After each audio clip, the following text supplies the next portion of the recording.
Bé, i després d'aquests minuts de música, el que anem a fer és entrar a la primera entrevista del programa, on avui ens acompanya Javier Casanova, president de la Comunitat de Regants de l'Esquerra de l'Ebre.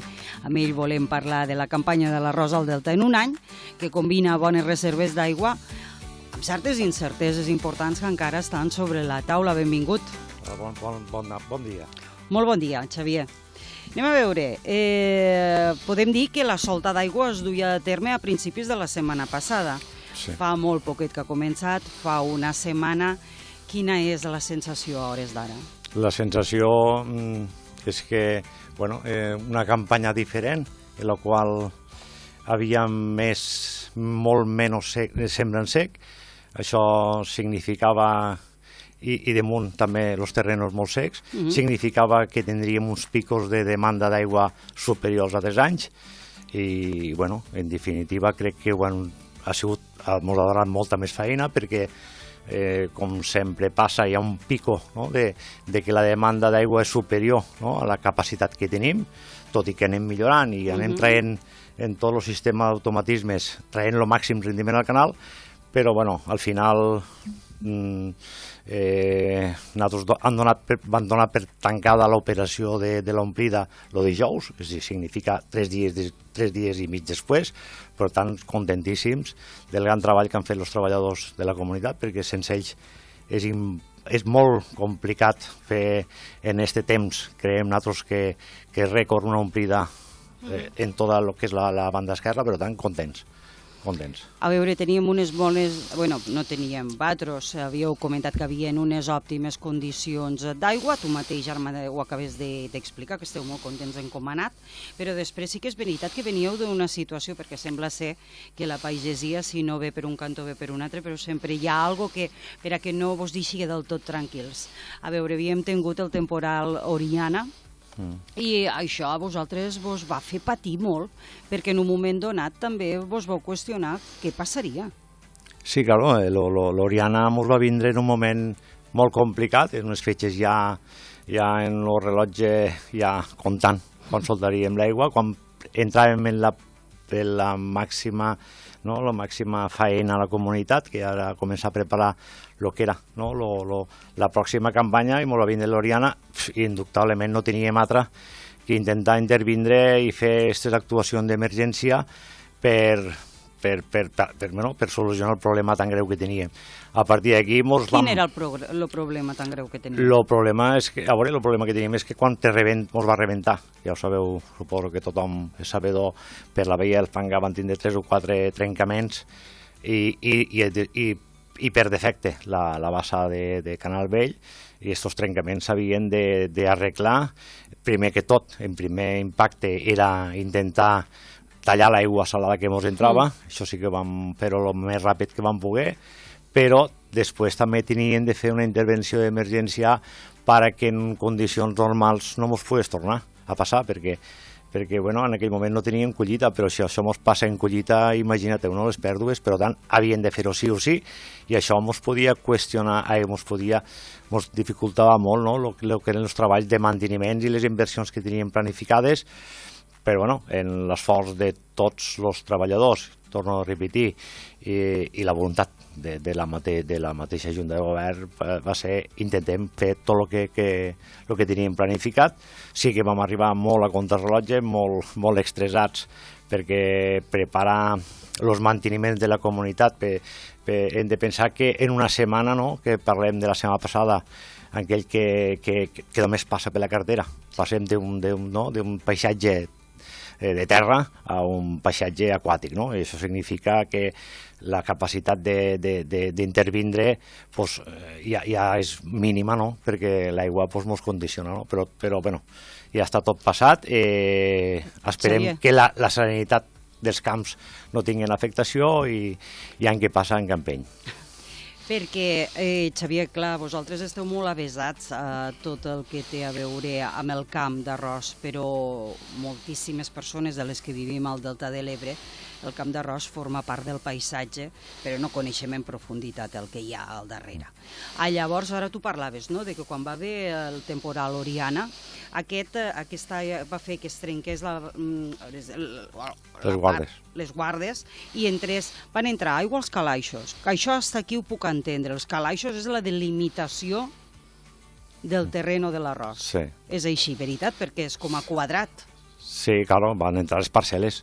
A les parcel·les, claro. Però què significa que afecti a les basses?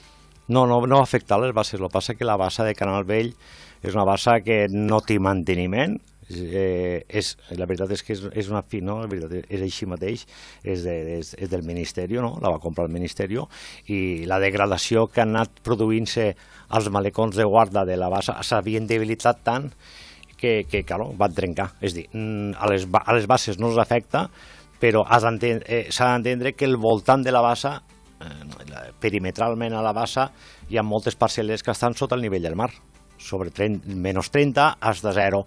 Claro, si tu tens un temporal com el que van passar, en el qual el nivell del mar era de 50 centímetres, perquè damunt estàvem en aquell cicle, no?, de borrasques que anaven entrant, per tant la pressió era molt baixa, teníem 50 centímetres per dalt del nivell del mar, i li sumes, no?, la capacitat que té el vent d'arribussar l'aigua, no?, a favor de vent, significa que teníem 80 centímetres de nivell. Claro, estem parlant de que allò va tindre, com va rebentar, va afectar les parcel·les, no? I llavors significa que va introduir-se a la zona arrossera i al final és que si nosaltres no actuem, i no parlo exageradament, l'aigua hagués arribat al poble. És que, clar, la bassa de Canal Vell està lligada al mar. Vull dir, és el problema, no? Hem de tindre capacitat de que les guardes estiguen en condicions. En això estem treballant també. I la Generalitat també. Sí, no. Nosaltres creiem que la bassa del Canal Vell és, al final, qui és propietari? L'Estat, perquè la va comprar Costes, per tant, és de l'Estat, ho tenim claríssim, i les guardes també. Però hi ha el compromís, no?, dins de l'estratègia de la Generalitat de fer les guardes. Ho dic perquè també al final la Generalitat teníem, no?, la guarda del fangar, que la teníem un expedient a fer, i el que tenim ara és que ja tenim, no?, ja en redacció la guarda del fangar, perquè s'han donat compte tots que és més urgent a intervindre en aquesta guarda, no? De totes maneres, si no me falla la memòria, farà un mes aproximadament, o una miqueta més, sí que ja va haver una aproximació, inclús des del Departament de la Generalitat, se us va dir que si podíeu col·laborar estretament, ja que sou molt coneixedors del terreno. Col·laborar en quin sentit? En lo de les guardes? En lo de les guardes. No, és que en la Generalitat ja fa anys que col·laborem. Però l'últim. En les guardes sí, ara estem en això.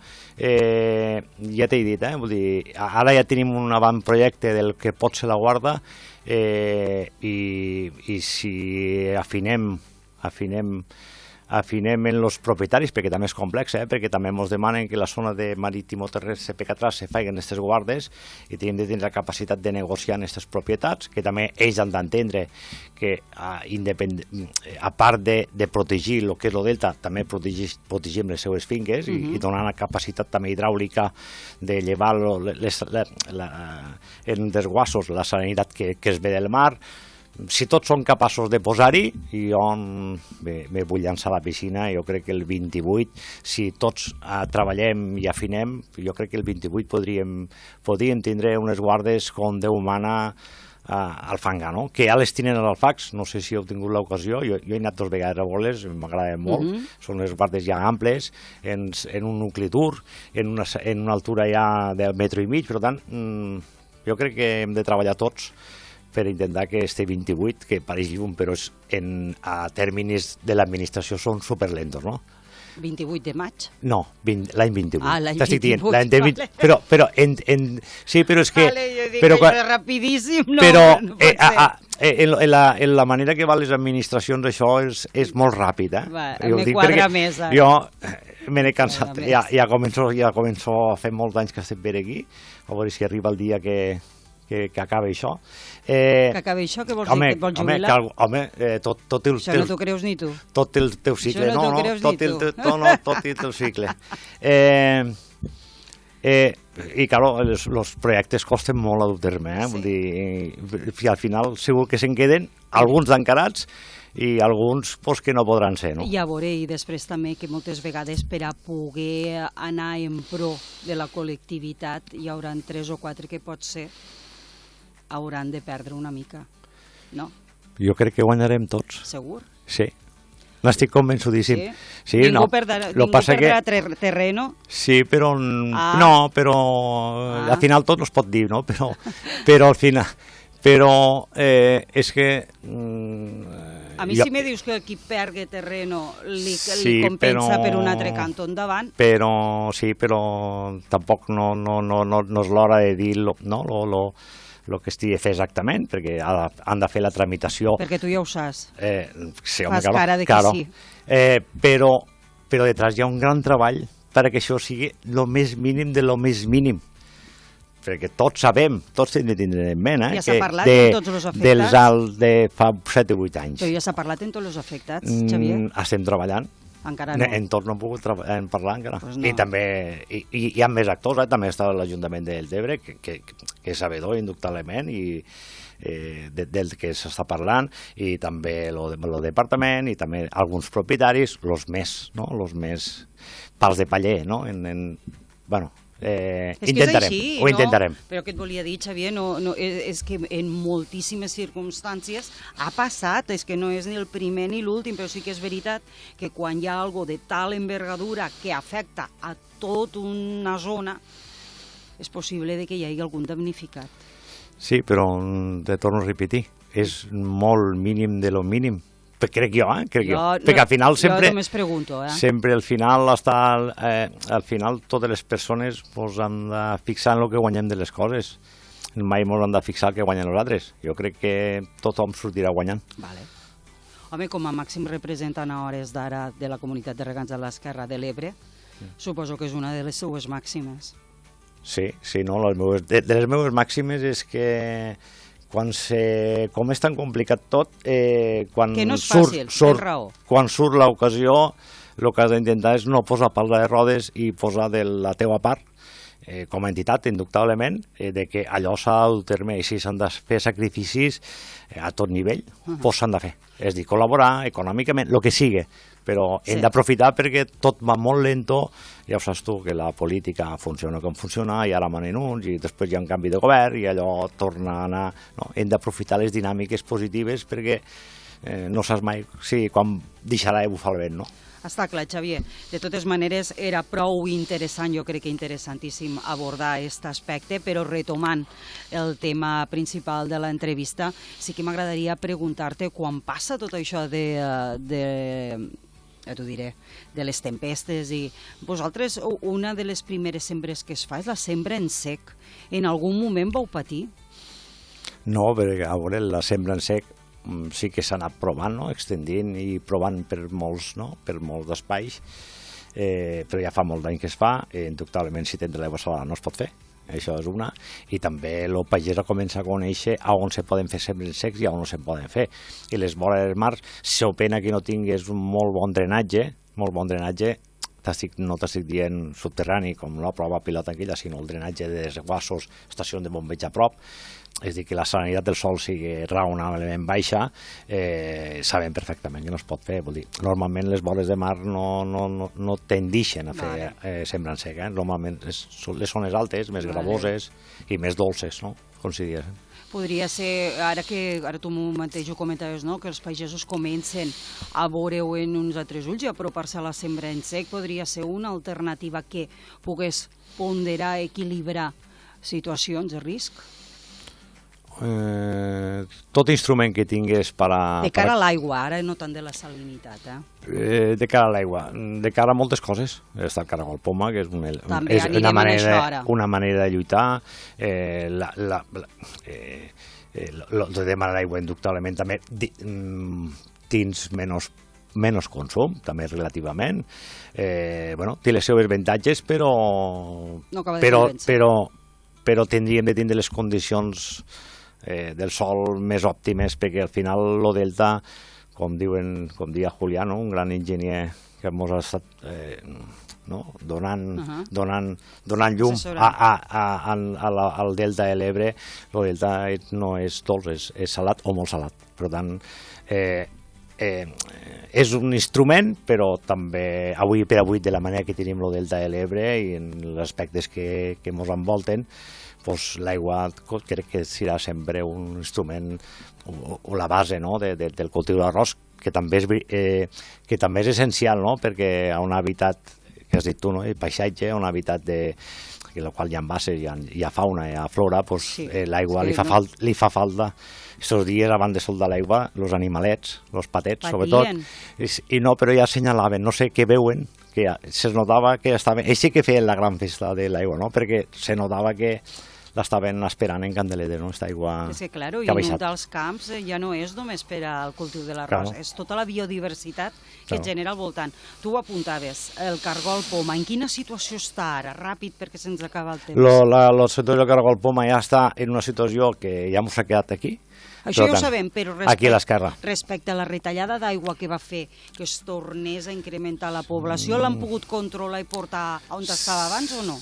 A veure, en tardor se van fer molt de tractament de saporina, per tant hem d'esperar a veure quin resultat van donar, les mesures que també van fer la comunitat de regants, i és dir, aigua salada, desguassos i tot això, i a partir d'aquí veure, però jo crec... I els entubats que estan fent, per exemple, també ens van molt bé. Estem aïllant, hi ha zones que la reinfecció era molt elevada i ara és menor, i anar navegant i intentar fer sostenible lo insostenible que és el caragol. I després, ja en això acabem, és l'assumpte d'aquella aposta que en el seu moment vau fer pel bombeig de l'aigua i també per com se diu l'altra paraula, que ara ajuda'm, Xavier. Picada? Tot el que va tindre a veure en el bombeig de l'aigua, i una altra paraula que ara se m'ha anat del cap, que això va ser una aposta que a hores d'ara ha estat manifestant-se que ha servit i molt. Tu estàs parlant de la sectorització, estàs parlant de les estacions de bombeig això que no em surt. O el sanejament. El sanejament. Vale, el sanejament. Vale, ara m'ha arribat. Gràcies, això pareixia un concurs. Home, és que claro, no. Això pareixia 1, 2, 3. M'he donat molt poques pistes, Ja ho sé, tenia aquí. El sanejament vam apostar-hi molt fort, més que res perquè volíem fer la prova. Molt bé.